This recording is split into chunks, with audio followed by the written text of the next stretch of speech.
Vous pénétrez ici dans l'un des endroits les plus mystérieux et les plus méconnus de toute la Terre.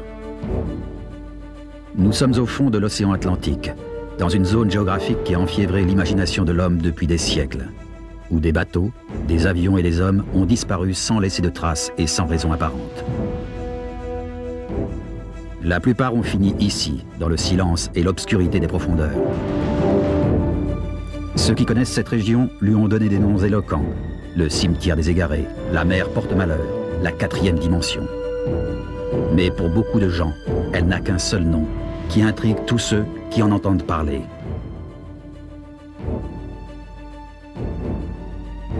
Ce nom, c'est le triangle des Bermudes.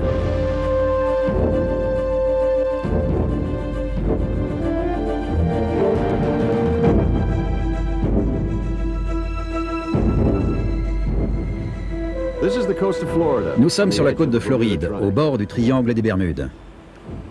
Bonsoir, je suis Richard Crenna. Plus d'1 millier de personnes, plusieurs centaines de bateaux et des douzaines d'avions sont entrés dans le triangle et n'en sont jamais ressortis. Beaucoup disent avoir ressenti des forces étranges qui ont endommagé leurs bateaux ou leurs avions. Quelles sont donc ces forces bizarres qui ont fait du triangle des Bermudes ce cimetière fatal? Faut-il croire au mythe selon lequel les disparus auraient été enlevés par des extraterrestres, transférés dans un univers parallèle ou même entraînés dans un autre espace-temps? Ou ont-ils juste été victimes de phénomènes naturels extraordinaires, plus puissants que tout ce qu'ils auraient pu imaginer? Nous allons lever le voile sur cette région perfide et vous révéler certains de ses secrets. À l'aide d'engins de plongée à grande profondeur, nous examinerons des épaves, ces fantômes des profondeurs qui jonchent les fonds marins. Nous enquêterons sur les cas les plus déconcertants de l'histoire du triangle des Bermudes.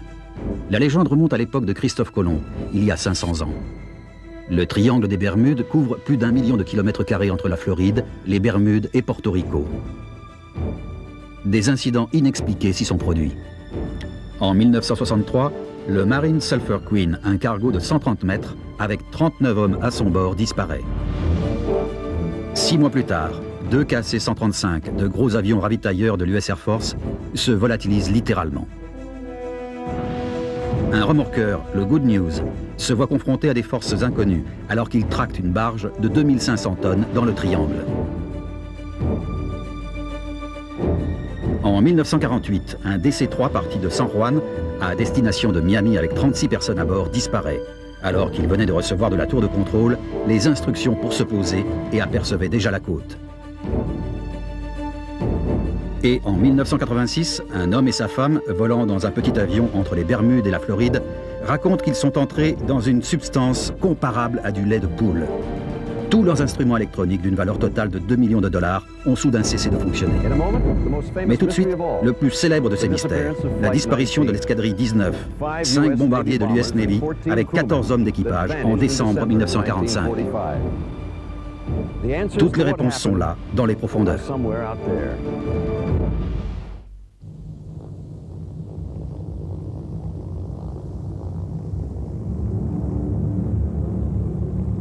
Pendant la Deuxième Guerre mondiale, l'Avenger passait pour le meilleur bombardier lance-torpilles du monde. Mais plusieurs Avengers, partis en mission d'entraînement dans le triangle des Bermudes, allaient faire date pour une toute autre raison.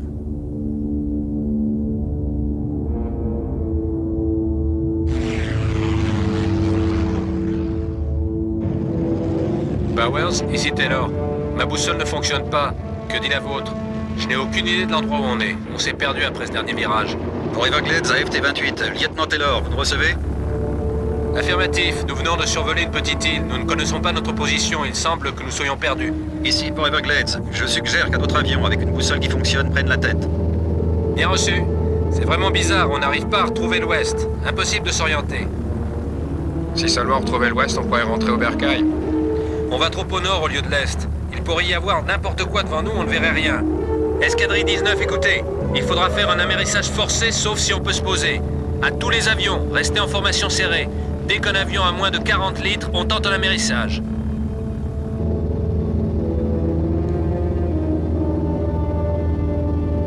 Un bateau à gauche. Mon lieutenant, je largue le reste des bombes? Oui, allez-y.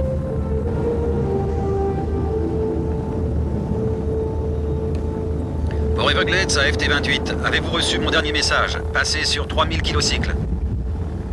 On va peut-être devoir amérir, mon lieutenant.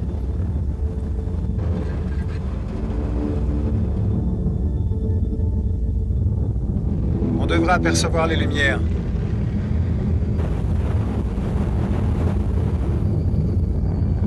Pour Everglades à FT-28, répondez, escadrille 19, escadrille 19. 14 hommes de la Navy volaient dans 5 avions tels que ceci. L'Avenger, un bombardier lance-torpille, le plus gros monomoteur utilisé pendant la Deuxième Guerre mondiale. La disparition de l'escadrille 19 le 5 décembre 1945 reste la plus marquante de toutes les tragédies du triangle des Bermudes. C'est l'une des pires catastrophes aériennes de l'histoire. On lance aussitôt des recherches en mer, mais elles restent vaines. Les familles des disparus accusent la Navy de vouloir étouffer l'affaire. Une commission d'enquête finit par déclarer que l'escadrille a disparu pour causes inconnues. Cette affaire est décrite comme la plus étrange sur laquelle on n'ait jamais enquêté dans les annales de l'aéronavale. On passe au crible plus de 900 000 km² d'océan, en vain. À l'annonce de la catastrophe, la Navy envoie sur les lieux un avion de secours avec 13 hommes. Lui aussi disparaît. L'instructeur de l'escadrille était le lieutenant Charles Taylor, un pilote de combat expérimenté. Muté depuis peu à Fort Lauderdale, il ne connaissait pas la région. Le lieutenant Ed Powers faisait aussi partie de l'escadrille. Sa femme nous raconte comment elle a appris la terrible nouvelle. Je me suis réveillée la nuit où c'est arrivé, vers minuit, et j'ai appelé la base parce que j'avais un mauvais pressentiment. Et ils m'ont dit que Ed n'était pas là, sans me donner aucune explication. Le lendemain, j'ai entendu à la radio que 5 bombardiers étaient portés disparus à la base aéronavale de Fort Lauderdale. Et j'ai tout de suite su que c'était eux. À l'époque, certains croient que les pilotes ont été enlevés par des extraterrestres. Des années plus tard, Steven Spielberg exploitera ce thème dans son film Rencontre du troisième type, dans lequel on retrouve les avions dans le désert mexicain et les pilotes dans un vaisseau spatial. Je pense que toutes ces théories sur des ovnis et des distorsions de l'espace ne tiennent pas debout. Mais au début, quand j'en ai entendu parler, je m'y suis raccrochée en me disant que c'était peut-être ce qui s'était passé et qu'il y avait peut-être une chance qu'ils aient survécu. Qui aurait cru alors qu'un demi-siècle plus tard, on serait encore à la recherche de ces 5 Avengers? Le bateau de recherche Deep Sea s'est lancé dans une dernière expédition pour tenter d'élucider le mystère. À la tête de l'expédition, Graham Hawkes, aventurier et océanographe, vétéran en matière de recherche de l'escadrille 19. Pour la localiser, il aura fallu 12 ans de recherche à John Meyer, ancien membre de la Direction générale de l'aviation civile et pilote d'hélicoptère de combat au Vietnam. J'ai rassemblé tout ce qui se rapportait à la navigation. Je me suis procuré des cartes de 1945, j'ai déterminé ce qui avait changé et j'ai reproduit ces variations au demi-degré près. D'autres gens qui naviguaient dans ce secteur cette nuit-là ont raconté qu'ils n'avaient jamais vu une mer aussi agitée. Quand le premier pilote s'est crashé, Taylor avait dit une demi-heure plus tôt, « Quand le premier gars descendra, on tentera tous un amérissage forcé. » Et le premier gars a améré. Et la météo était si mauvaise qu'ils ont perdu tout contact visuel? Je pense, oui. Donc ils n'ont pas délibérément désobéi aux ordres. Ils ont perdu le contact et ça a été chacun pour soi. Là, à un moment donné, suite à une décision du chef d'escadrille ou à une mutinerie des pilotes, ils ont viré à 180 degrés à l'ouest, ce qu'ils auraient dû faire depuis le début. Mais ils croyaient être au-dessus du golfe du Mexique, et l'ouest est en plein océan. Absolument. C'est une erreur plutôt grave. Et ça, c'est la première supposition scientifique, là où il y a un petit rond. Et cet endroit s'est avéré être à environ 6 km au nord de la position que j'ai finalement déterminée qui est ici. C'est donc la version corrigée. Exactement. Il n'hésite pas à faire une croix au milieu de l'océan. On va fouiller cette zone. On est limité par le temps. Si les avions sont là, on les trouvera. Mais vous savez, l'océan est immense. Franchement, John, si on les trouve, je vous tirerai mon chapeau. Je le mangerai même. Ok, j'adorerais voir ça. Meyer fonde de grands espoirs sur ce projet, car retrouver les Avengers est devenu une obsession pour lui. Il a déjà essuyé des déconvenues. 5 ans auparavant, Lors d'une expédition similaire, il a localisé l'épave d'un Avenger. Mais une fois remontée à la surface, on s'est aperçu qu'elle n'appartenait pas à l'escadrille 19. Graham Hawkes a connu le même genre de déconvenue il y a quelques années quand il a découvert un groupe de 5 Avengers. Il avait alors déclaré qu'ils étaient peut-être de l'escadrille 19, mais la presse avait déformé ses propos et affirmé que les Avengers disparus avaient enfin été retrouvés. 2 jours plus tard, Hawkes avait tenu une conférence de presse pour rétablir la vérité. Nous sommes au regret de devoir vous dire que nous avons acquis la certitude que les 5 avions trouvés n'appartenaient pas à l'escadrille 19. La recherche des Avengers n'a donc rien de nouveau pour ces 2 hommes. Mais pour corser l'affaire, on sait que près de 150 Avengers se sont abîmés au large de la Floride pendant la guerre. Pour Graham Hawkes, la découverte de l'escadrille 19 serait un prélude idéal à son but ultime, plonger en solo jusqu'au tréfonds de la planète. Considéré comme l'un des innovateurs les plus renommés en matière d'océanologie et d'exploration sous-marine, il est un peu l'Enzo Ferrari de la mer. Hawkes dirige le groupe d'exploration océanographique de Californie. Il a dessiné de nombreux submersibles et partage le record mondial de profondeur de plongée sous-marine en solo.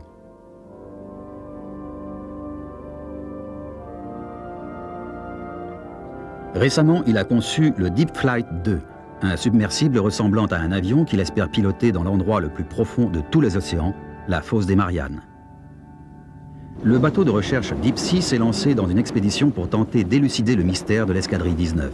Il transporte un équipement ultramoderne de recherche sous-marine, en particulier un sonar à balayage latéral et un véhicule télécommandé, le ROV. Tandis que le Deep Sea explore la zone cible de recherche, le responsable du sonar, Bill Mastrud, ne quitte pas des yeux ses écrans. Soudain, il repère quelque chose. Vous ne croyez pas que c'est un avion? Eh bien, j'espère que vous vous trompez. Il est même possible que ce soit du poisson. Mais ça ressemble quand même à une cible potentielle.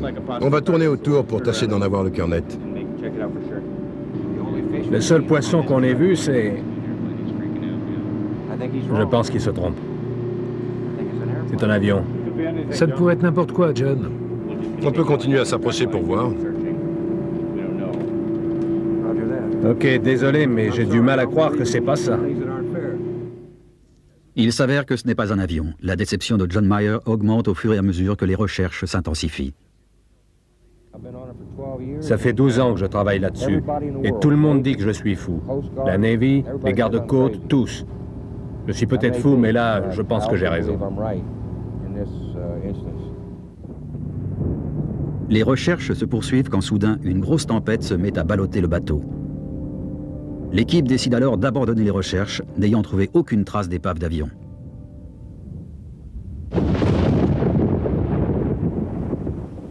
Le Deep Sea met le cap vers le sud, en direction d'un endroit où Graham Hawkes a la preuve qu'un avion s'est abîmé en mer, peut-être un Avenger de l'escadrille 19. D'ordinaire, le Deep Sea parcourt les mers à la recherche d'épaves de galions espagnols, dans le cadre d'un projet de recherche scientifique. En cherchant ces trésors du passé, l'équipe a découvert des centaines de bateaux et d'avions contemporains. Ils utilisent maintenant leur équipement ultramoderne et leurs années d'expérience pour tenter d'élucider les mystères du triangle des Bermudes. Tandis que le ROV s'enfonce dans l'océan, on fait une découverte surprenante à 750 pieds. Aucune erreur possible, c'est un avion, un Avenger. FT-87. FT-87, quelle est la profondeur? 767 pieds. Baissez un peu la caméra. Parfait. Regardez le canot pneumatique. Juste derrière le... Là.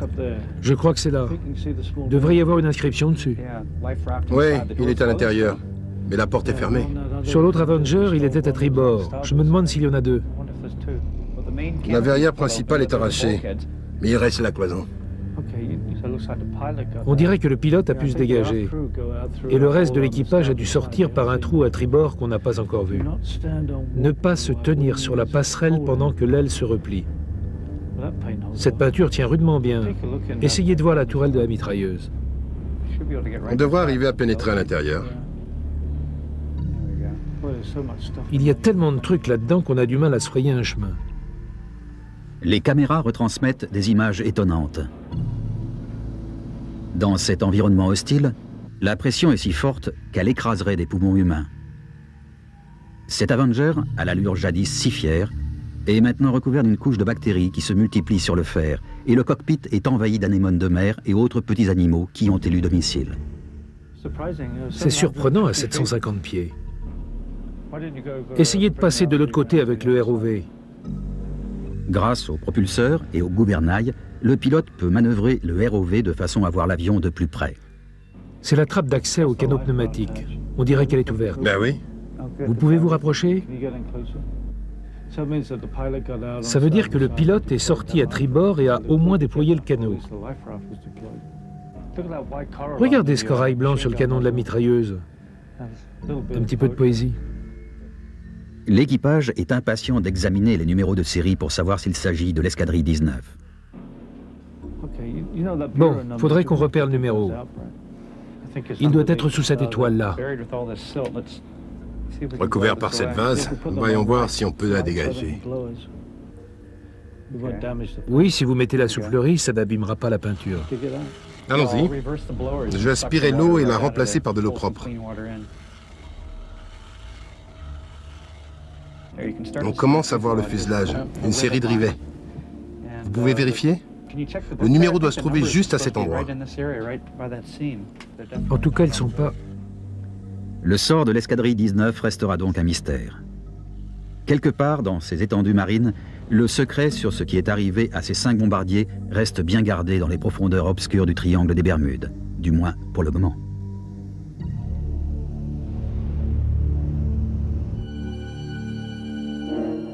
Le couloir de la drogue qui relie les Bahamas à la Floride est parcouru par bon nombre de hors-bords. Mais les trafiquants imprudents sont souvent victimes de ces eaux impitoyables.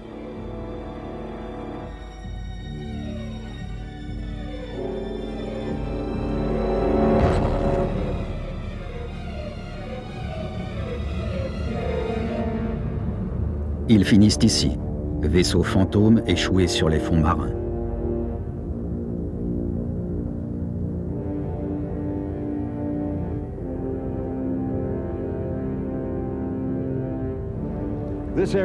Cette région, connue sous le nom de Triangle des Bermudes, couvre plus d'1 million de kilomètres carrés d'un océan trompeur et est traversée par l'une des voies de navigation commerciale les plus pratiquées du monde. C'est aussi l'un des hauts lieux de la navigation de plaisance. Et la conjugaison de ces deux facteurs fait de cet endroit l'un des plus fréquentés de la planète. Il n'est donc guère surprenant que les fonds marins du Triangle des Bermudes soient jonchés d'épaves de toutes sortes. Le Deep Sea est tombé sur les vestiges d'un voilier de course élancé, le Yankee Girl. Ces mâts n'avaient pas de voile.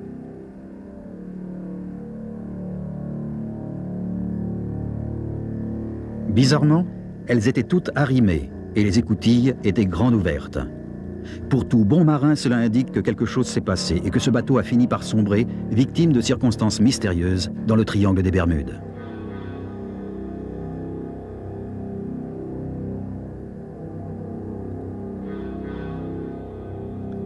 Les recherches se poursuivant, un autre bateau surgit des abysses.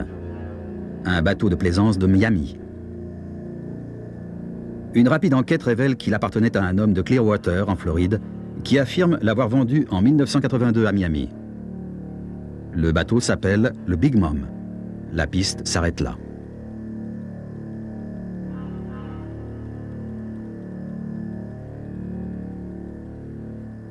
Les hublots et les écoutilles ont été arrachés par la pression de l'air contenu dans la coque. Le gouvernail et le servomoteur de barre sont manquants, peut-être à cause du choc du bateau contre le fond.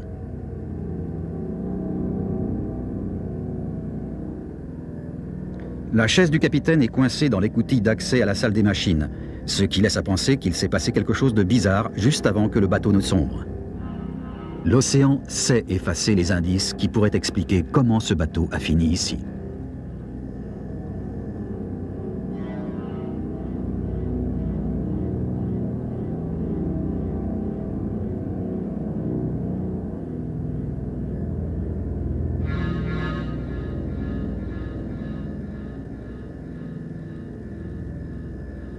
Encore une disparition dans le Triangle des Bermudes qui restera inexpliquée.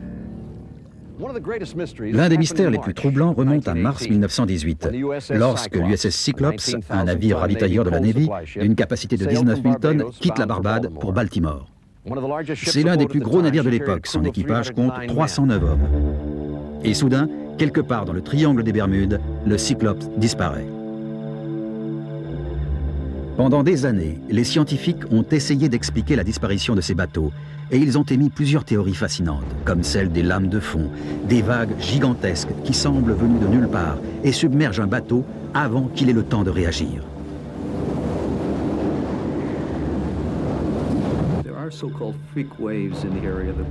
Il y a des lames de fond dans les zones baignées par le Gulf Stream. Les principales causes en sont avant tout le courant et les vents, souvent présents lorsque des tempêtes arrivent depuis la côte des États-Unis, qui rendent les vagues bien plus grosses qu'elles ne devraient l'être.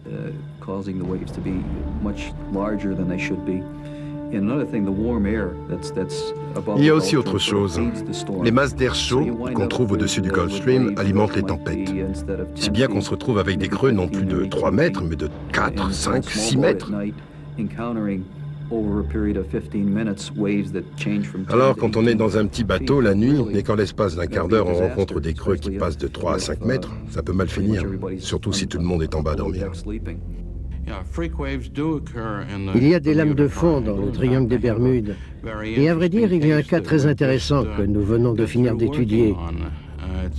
C'est une lame de fond qui s'est propagée jusqu'à la côte est de la Floride et qui a frappé Daytona Beach de plein fouet.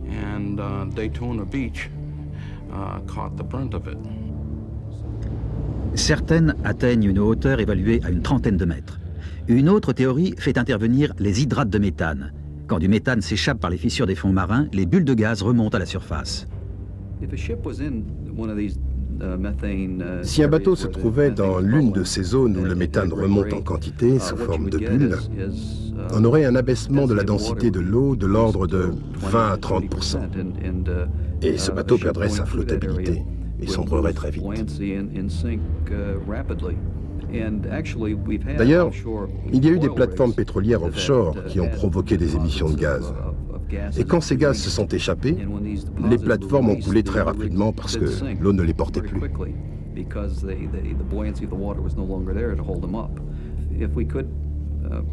Si on pouvait affirmer que des bulles de méthane remontent à certains endroits du triangle des Bermudes, on pourrait peut-être relier ce phénomène à certains problèmes qui sont apparus là-bas, ces disparitions inexpliquées. Cette théorie est étayée par des études océanographiques qui ont établi que le sol du triangle des Bermudes est l'un des plus riches en hydrocarbures gazeux du monde.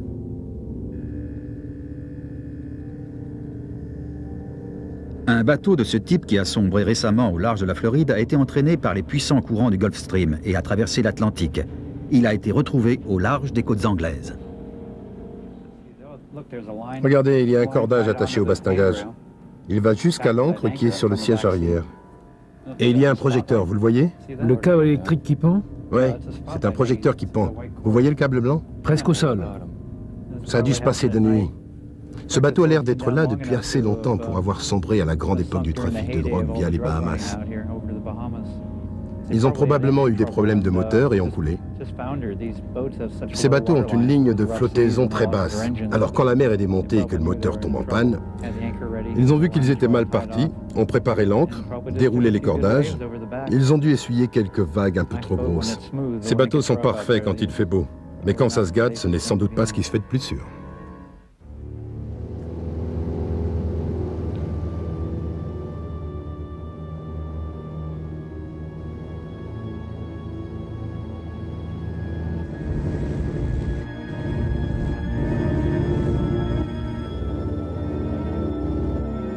Tour de contrôle de Miami, ici Piper N3994F, en route pour Nassau. J'ai des problèmes de moteur et mes instruments s'affolent. Je sollicite un guidage radar jusqu'à l'aéroport de Miami, terminé. Bien reçu, Piper 3994F. La piste 9 gauche est libre. Contactez la tour de contrôle quand vous ne serez plus qu'à 8 km. Terminé.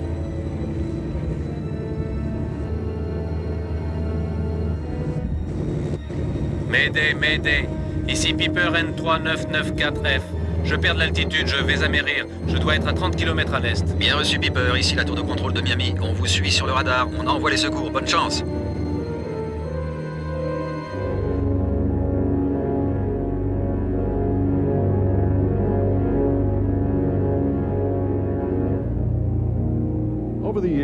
Au fil des ans, des centaines d'avions de toutes les tailles ont disparu dans le triangle des Bermudes. Un pilote de ligne dit avoir rencontré ce qu'il appelle un bloc d'air à 1500 mètres au-dessus du Gulf Stream, qui aurait secoué son avion comme un fox terrier secoue un rat, puis l'aurait envoyé à 4500 mètres d'altitude. Il ajoute qu'il a eu de la chance de s'en sortir. Il y a aussi toutes ces histoires d'enlèvement par des ovnis, de distorsions spatio-temporelles, de champs magnétiques et autres forces étranges et inexpliquées. L'une de ces théories prétend que quand la boussole d'un avion s'affole, c'est qu'il y a un vaisseau spatial non identifié au-dessus, et que quand celui-ci change de direction, la boussole le suit. Cela peut sembler étrange, mais n'oublions pas que c'est Einstein qui a compris le premier que l'espace et le temps étaient liés. Les scientifiques étudient les champs de gravitation au-dessus de la Terre. Faut-il y voir l'explication de toutes ces disparitions dans le triangle des Bermudes? Un incident étrange s'est produit à bord du Queen Elizabeth pendant l'une de ses traversées de l'Atlantique. Il était suivi par un avion, et cet avion, voulant distraire des passagers, s'est rapproché du paquebot, a fait demi-tour, puis est passé à l'avant du bateau. Et à ce moment-là, pendant ce virage, il a disparu. Beaucoup se sont dit qu'il était tombé dans l'océan. Mais c'est impossible avec tous ces gens qui l'observaient en même temps. Il s'est littéralement volatilisé.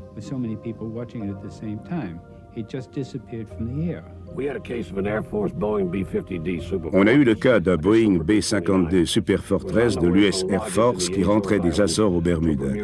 Il était à 25 000 pieds quand l'opérateur radar, qui avait les Bermudes sur son écran, a remarqué que l'avion ne se déplaçait plus. Il a aussitôt appelé les pilotes. Ces derniers ont contacté les Bermudes qui avaient le B-50 sur leur radar. Personne ne peut expliquer pourquoi, pendant 1 heure, avec 4 moteurs et 2 réacteurs à plein rendement, cet avion n'a pas bougé d'1 pouce. Les pilotes ont pris de l'altitude, perdu de l'altitude, mais rien de ce qu'ils ont tenté n'a pu faire changer la position de l'avion pendant environ 1 heure. Ce n'est qu'alors qu'il a commencé à s'éloigner de ce champ de force. Nul ne sait ce que c'était et l'avion a fini par atterrir aux Bermudes. Ils avaient consommé l'équivalent de 70 minutes de carburant de plus que ce qu'ils consommaient habituellement et officiellement sur les registres, il n'y a aucune explication. Depuis de nombreuses années, des ovnis ont été signalés dans le triangle des Bermudes. Ils sont plus fréquents au-dessus du triangle des Bermudes que dans d'autres régions maritimes. Mais on en a vu à peu près partout sur la Terre, et particulièrement au-dessus des mers. Je pense que d'ici quelques années, on saura à quoi s'en tenir, parce qu'ils existent. Qu'ils soient le reflet de quelque chose qui s'est produit dans le passé ou, comme je me le suis souvent demandé, que ces ovnis que nous voyons aujourd'hui viennent de notre propre avenir. L'explication peut-être la plus étrange avancée pour expliquer ces disparitions est l'idée que le triangle des Bermudes se trouverait à l'emplacement du continent perdu de l'Atlantide. Certains croient que des astronautes des temps anciens venus d'autres mondes se rendent régulièrement sur l'Atlantide et que de temps en temps, ils ramènent un humain avec eux. Nombreux sont ceux qui croient que l'Atlantide se situe dans le triangle des Bermudes, tout près des îles Bimini. C'est là qu'on trouve la mystérieuse route de Bimini. Graham Hawkes est allé enquêter sur place. Ça, c'est la route Est. Et cette ligne sombre là-bas, c'est la route Ouest. Elles sont distantes d'une quinzaine de mètres et font à peu près 5 mètres de large. On va avancer de ce côté et jeter l'ancre au sud de l'île. C'est donc une autoroute à 2 voies. Oui.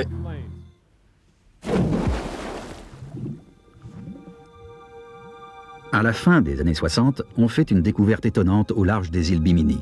Une série d'énormes pierres formant une route au fond de l'océan. Ces pierres, pesant 1 à 10 tonnes, semblent avoir été disposées ainsi par l'homme. Preuve pour certains qu'on est bien sur les lieux de l'Atlantide. La légende de l'Atlantide, vieille de plus de 11 000 ans, évoque un empire extraordinaire établi sur une île de l'Atlantique qui aurait connu un degré de civilisation resté inégalé dans l'histoire. L'Atlantide est censée avoir été engloutie en l'espace de quelques heures sans laisser aucune trace. Il en est aussi qui croient qu'à cet endroit, il y a peut-être des cristaux géants dans les profondeurs de la Terre. Ils seraient là pour guider des ovnis et pourraient donc être la source qui affole les instruments de navigation des bateaux et des avions dans le triangle des Bermudes.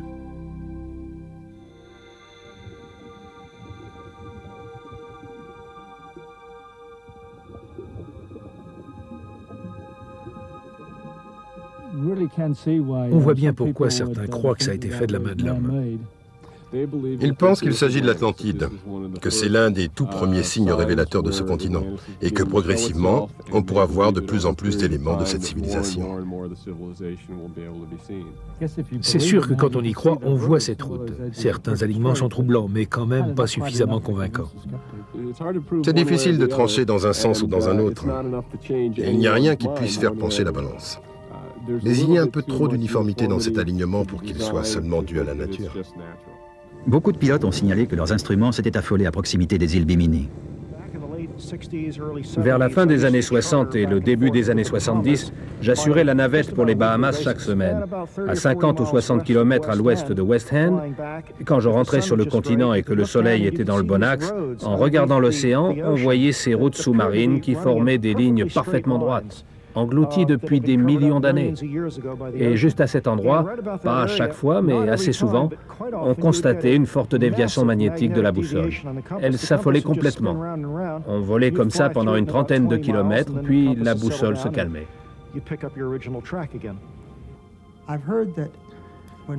J'ai entendu dire que quand les bateaux et les avions passent dans le triangle des Bermudes, il arrive que leurs instruments s'affolent. D'après ce qu'on en sait, il n'y a aucune raison pour qu'ils s'affolent à cause d'un champ magnétique. En effet, si un avion ou un bateau essuie des turbulences, sa boussole marque normalement une oscillation. Or, avec toutes les mesures du champ magnétique qu'on a faites, on n'a jamais pu mettre en évidence ce phénomène, et pourtant on en a vraiment fait beaucoup dans le triangle des Bermudes et ailleurs.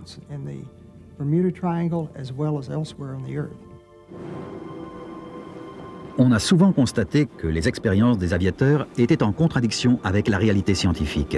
Les hommes du Deep Sea font une découverte extraordinaire.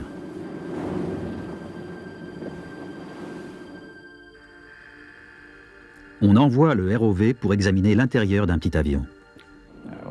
Restez où vous êtes jusqu'à ce que ça se dégage. Vous allez droit dessus. Ça y est, je l'ai à l'écran. Ça fait un moment qu'il est là. Regardez, le toit commence à s'affaisser. Voyons ça de plus près. Voici le numéro N3647Q. On dirait que les deux portes sont verrouillées. Il n'y a que ce hublot d'arraché. Oui, la partie supérieure est partie. Je me demande si ça s'est cassé quand l'avion a heurté le fond. Ces avions ont un train d'atterrissage fixe, ce qui ne convient sans doute pas bien à un amérissage. Au moindre choc, ça lâche. Pour examiner l'intérieur du cockpit dans l'espoir d'y trouver des objets de valeur ou des restes humains, on décide d'utiliser le ROV pour tenter de pénétrer dans l'avion par l'arrière. À ce que j'en vois par le hublot, il semble qu'heureusement il n'y ait personne là-dedans. Ça a l'air vide. C'est bizarre que toutes les portes du cockpit soient fermées. Après un amérissage forcé, quand on s'extirpe de l'avion, on ne referme pas la porte derrière soi, si? Ouvrez-la tout en douceur. On va peut-être devoir l'enfoncer, doucement.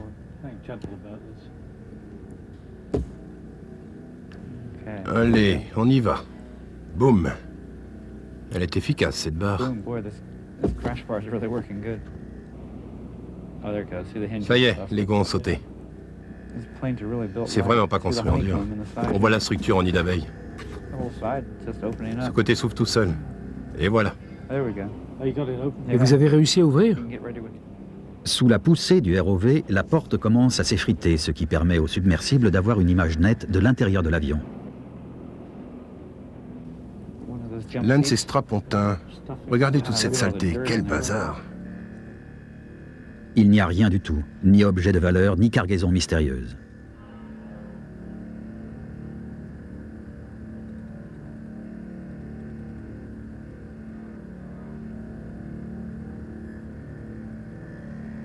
Les hommes du Deep Sea décident d'essayer d'ouvrir les portes scellées du compartiment passager.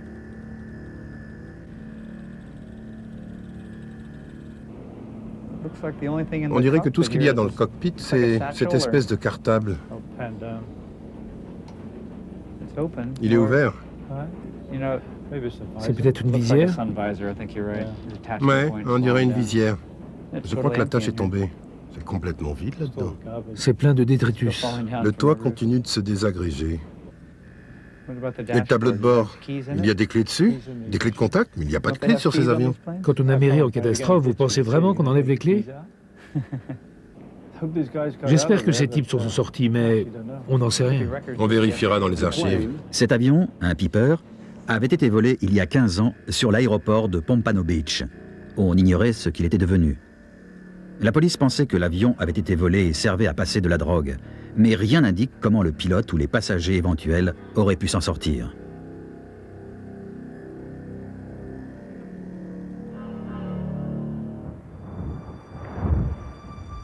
Dans le triangle des Bermudes, une belle journée peut très vite tourner au cauchemar.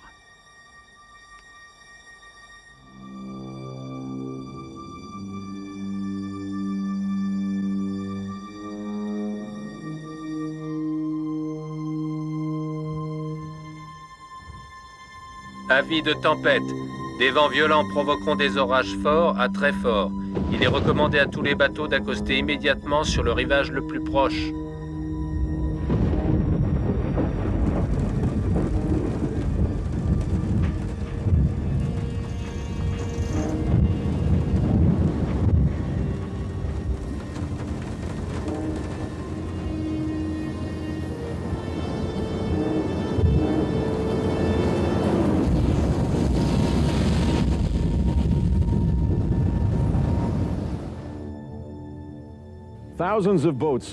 Les marinas de Floride abritent des milliers de bateaux.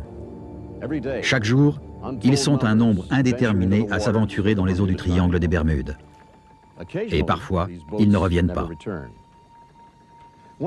L'une des histoires les plus connues de ces dernières années est celle d'un restaurateur célèbre de Floride, Charlie Muir, qui partit avec sa femme et un couple d'amis faire une croisière entre les Bahamas et la Floride. Son voilier de 12 mètres portait le nom de sa chaîne de restaurants, Charlie's Crab. Muir, qui passait pour un excellent marin, essuya une violente tempête et son bateau disparut. L'US Air Force et les gardes-côtes entamèrent des recherches. Au lever du jour, les avions décollent. Cette tempête d'une violence inattendue est déjà surnommée la tempête du siècle, avec des vents de plus de 100 km/h et des creux de 6 à 9 mètres. D'après les gardes-côtes, c'est typique du triangle des Bermudes. Et ça n'a rien à voir avec des distorsions de l'espace, des ovnis ou des rayons laser venus de l'Atlantide. On pense qu'ils étaient à une cinquantaine de kilomètres de la côte américaine, du côté de West Palm Beach, quand une tempête épouvantable s'est déclenchée.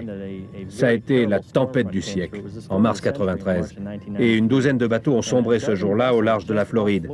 10 bateaux de pêche, un autre voilier et un cargo de 70 mètres ont disparu, pour la plupart au large de la côte ouest de la Floride. On suppose que le Charlie's Crab a été pris dans la tempête et que c'est ainsi qu'il a disparu. Quand les rapports sur la gravité de la tempête arrivent au QG des gardes-côtes, il devient évident que le Charlie's Crab n'est pas le seul bateau en détresse. Des SOS retentissent dans toute la péninsule de Floride. Dans cette séquence dramatique, une famille embarquée sur un voilier sera finalement sauvée. La violence des vents et les énormes creux rendent cet exercice de sauvetage périlleux pour tout le monde.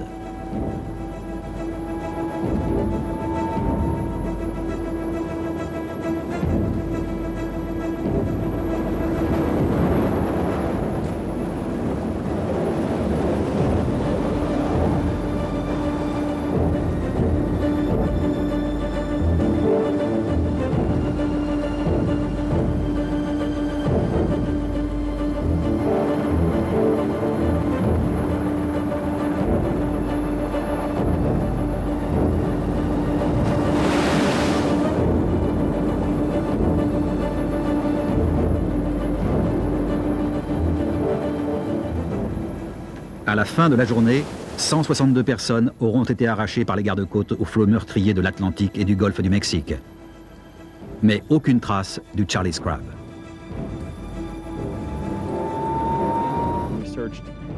On a passé au crible plus de 280 000 km² entre les Bahamas et Miami, et jusqu'à la côte de Caroline du Nord.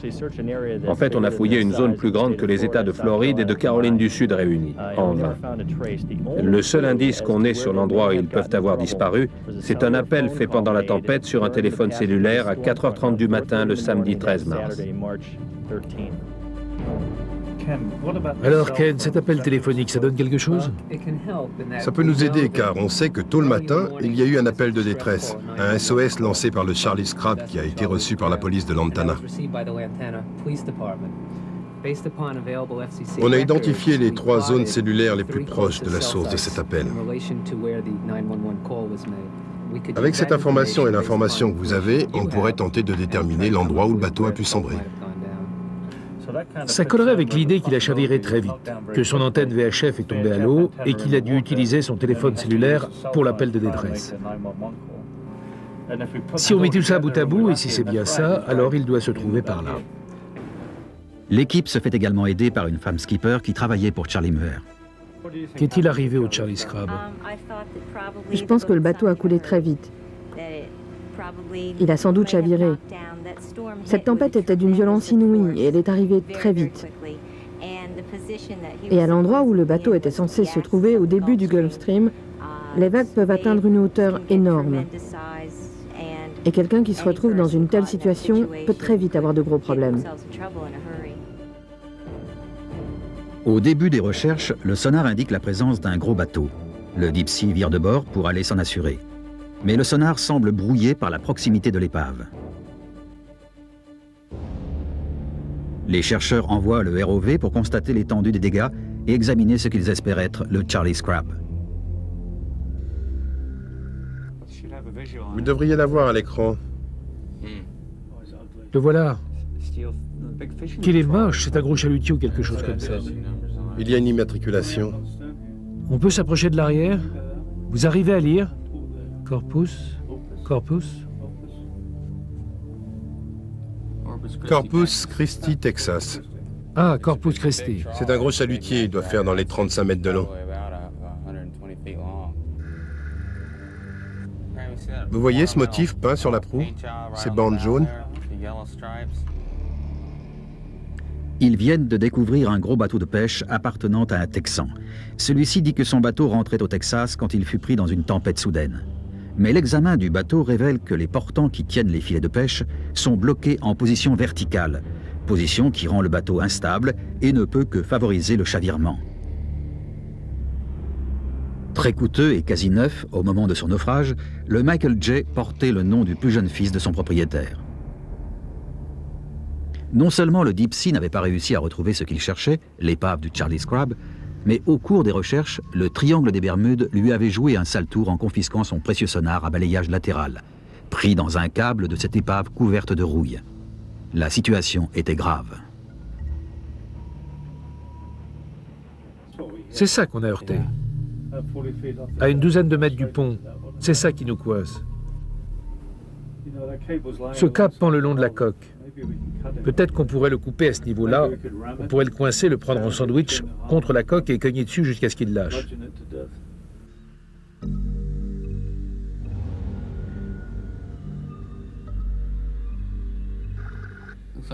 On dirait qu'il n'y a plus de hublot.